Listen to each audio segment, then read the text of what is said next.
C'est la sportive du siècle dans sa catégorie. Le cyclisme, elle incarne le cyclisme féminin. Jeannie Longo est un modèle de courage, d'endurance. Une carrière de 30 ans, Jeannie Longo, que vous racontez dans un livre formidable au Cherche Midi. C'est votre parcours intérieur. Pourquoi ? Ouais, peut-être que c'est un petit moment de charnière de ma carrière où je suis quand même en pré-retraite et que je commence à... Enfin, je réfléchis tout le temps d'ailleurs, c'est bien ce qui me fatigue. Mais oui, j'ai fait un petit peu un retour sur mes 30 dernières années de cyclisme. Ouais. Et je ne raconte pas mes années de cyclisme, mais c'est vrai que je réfléchis. Vous vous êtes demandé finalement ce parcours, qu'est-ce que ça a été ? C'était une autre Jeannie qui courait, qui voulait toujours tout gagner. Je pense que j'ai traversé vraiment de nombreuses périodes, notamment celle où je gagnais tout, où j'étais tout le temps attendue, où j'étais finalement mal à l'aise parce que c'était pas mon caractère vraiment qui ressortait. On ressortait, l'image qu'on avait de moi, c'était la cannibale, quoi. Et puis beaucoup de jalousie derrière, donc c'est toujours difficile à supporter. D'autant que je pense que j'ai des qualités humaines et que j'ai peut-être pu faire sortir plus tard parce que je gagnais moins déjà et puis j'avais plus le temps aussi. Il fallait moins gagner pour être aimé ? Oui. Il faut toujours un petit peu perdre. On est très aimé, on est très poussé, populaire et tout quand on a le maillot jaune, bien sûr. C'est ce qu'attendent les Français. Malgré tout, l'ambiance générale autour de vous n'est pas très bonne parce qu'on vous jalouse et puis on pense que vous n'êtes qu'une machine à pédaler, quoi. Ouais. 69 titres nationaux et internationaux, il a fallu en courir des courses. Hein. Ah oui, il fallait mettre du temps. Et du doute parfois. Beaucoup de doutes, oui. Ah mais le doute, moi je crois que c'est mon quotidien. J'estime que les choses ne sont jamais acquises. Et puis, je pense que je suis pas une optimiste vraiment de naturel, quoi. Donc je doute. Pourtant, je sais apprécier une belle journée. J'adore quand il fait soleil, que je me lève, que je vois les oiseaux et tout ça. C'est positif pour moi. Malgré tout, j'aurais plutôt tendance à être un peu dans le mal de vivre un peu. Bon, pourquoi et peut-être pour ça aussi, d'avoir envie comme ça, d'aller au-delà de soi. Pourquoi ce besoin ? Oui, un peu ce besoin d'exigence, c'est peut-être aussi, c'est ce qui a fait aussi peut-être mon image d'un peu de raideur, parce que je suis quelqu'un qui est perfectionniste, qui aime bien aller au bout des choses quand je décide que c'est un objectif. Et ouais, j'aime bien perfectionner, oui. Je suis pas jusqu'au boutiste parce que je sais arrêter. Je pense si je vois que ça va, c'est pas mon domaine ou c'est pas quelque chose dans lequel je dois m'investir. Mais j'aime bien les choses bien faites. Oui. Mais il y avait quelque part une sorte de destin pour vous, parce que d'abord ça a été le ski et puis le vélo est arrivé. Je crois que j'ai laissé vraiment ma destinée se faire. J'ai laissé un peu couler les choses. Le destin, c'est toujours en fait avoir quand même quelques étincelles qui font que ça allume une mèche, ça allume une bougie et que vous allez dans ce sens-là. Bon, c'est vrai que j'aurais voulu être skieuse. À ski, ils vous prennent trop jeune. Surtout à l'époque, ils prenaient très jeune, donc on considérait que j'étais trop vieille. J'ai fait une carrière de ski universitaire et puis progressivement, je me suis investie beaucoup plus dans le vélo. J'ai eu un mari à mes côtés qui était... Et c'était original, votre entraîneur. Hein. Oui, qui était un entraîneur de ski de son métier et qui était mon entraîneur personnel dans ses moments de loisirs, on pourrait dire.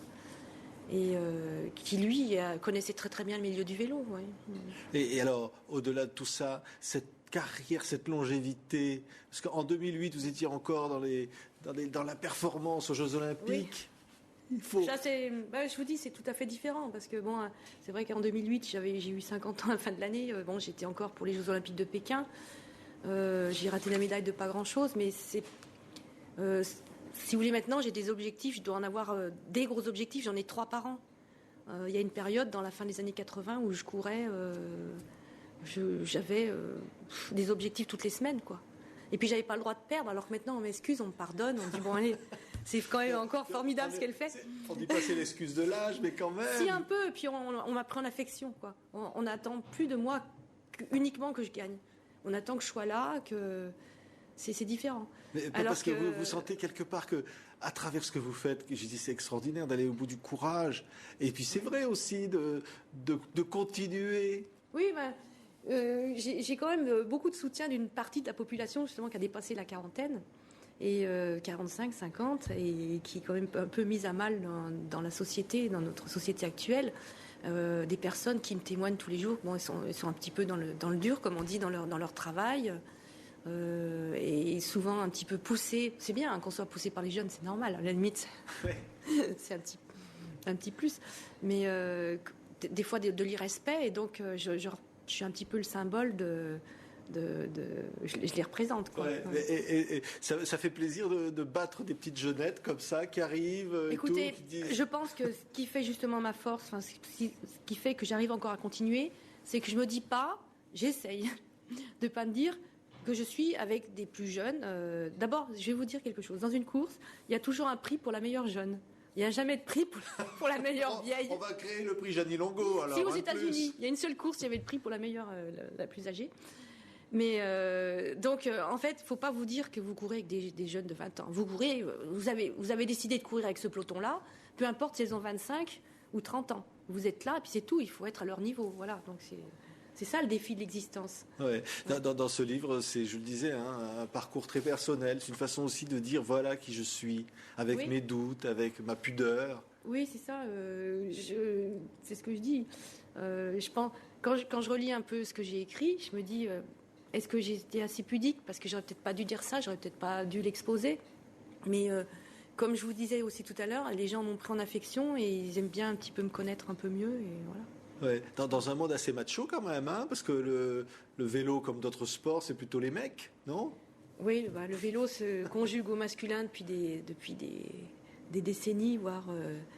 De toute façon, le vélo est bicentenaire et donc, enfin oui. Oui, mais les dames, le tour féminin. Il y a eu quelques années formidables pour les femmes où il y avait le Tour de France féminin. Donc nous courions un peu avant ces messieurs et on avait une audience. Enfin, je veux dire, le public était là autant pour nous que pour les hommes. C'est quoi le prochain défi? C'est un défi à la vie, Jeannie Longo? Ah oui, oui. Je pense que ça va être difficile déjà de retrouver un autre défi sportif, hein, mais je pense que le défi, c'est de se rendre utile, c'est d'aider les autres, je pense. Donc ce sera ça. Mes prochains défis, c'est d'être utile. Ouais. Réussir la vie après avoir réussi sa vie et continuer. Moi, je pense que oui, je l'ai pas.